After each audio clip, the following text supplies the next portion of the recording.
Cold War frontiers and the perfect habitat. Throughout the 1950s, American soldiers often trained or operated in remote, poorly mapped wilderness, dense forests in the Pacific Northwest, Arctic terrain in Alaska, and mountainous regions across the Korean peninsula.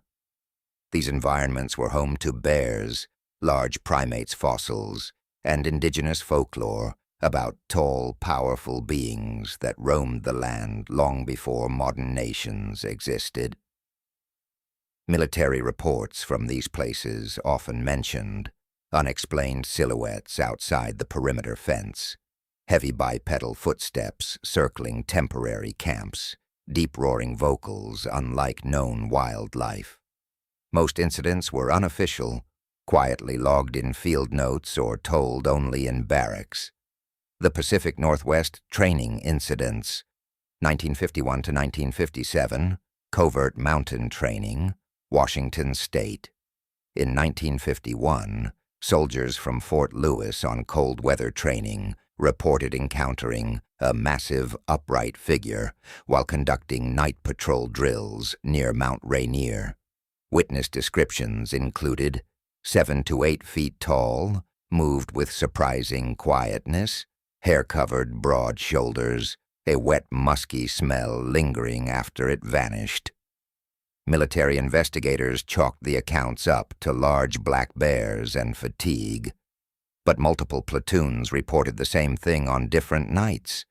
Some units began using the nickname the Tall One in the Trees. The Korean War accounts, 1950 to 1953.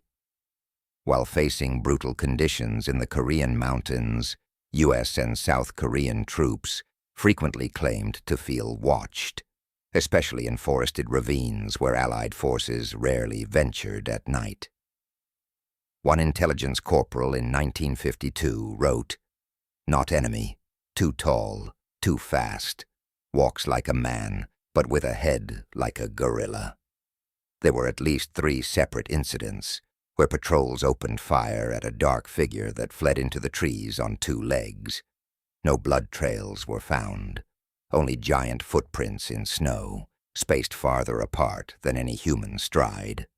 Commanders assumed a misidentified enemy scout optical illusions due to stress, but several South Korean soldiers independently claimed their ancestors had spoken for generations about forest giants of the North Country. Alaska, the Operation Cold Feet, and the Northern Giant, 1955 to 1959. With Alaska's strategic value rising, U.S. military presence increased. Remote outposts brought soldiers into contact with indigenous stories of Tornit, a massive, silent wild man who lived far from settlements. In 1957, 2 soldiers stationed near the Brooks Range reported a nighttime attack on their temporary shelter. Something threw rocks the size of helmets, heavy breathing outside the canvas walls, large handprints left in the frost, 5 fingers, twice the human size. The incident never entered official records. The commanding officer reportedly ordered silence. Justifications included rogue polar bear Soviet psychological warfare, wind damage. But the men who were there insisted that whatever it was walked upright and knew they were there. Why no public record? Any unexplained enemy or unknown biological threat during the Cold War risked public panic, undermining soldier morale, military secrecy breaches, so reports remained buried under standard labels: animal encounter, enemy recon contact, unconfirmed disturbance.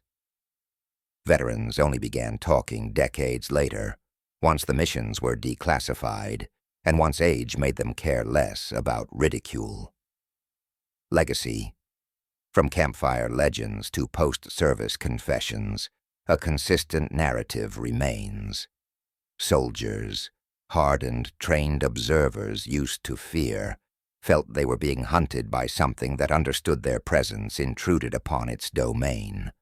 Whether a relic hominid, a territorial predator, or a misunderstood enemy, Soldiers of the 1950s carried home one chilling truth.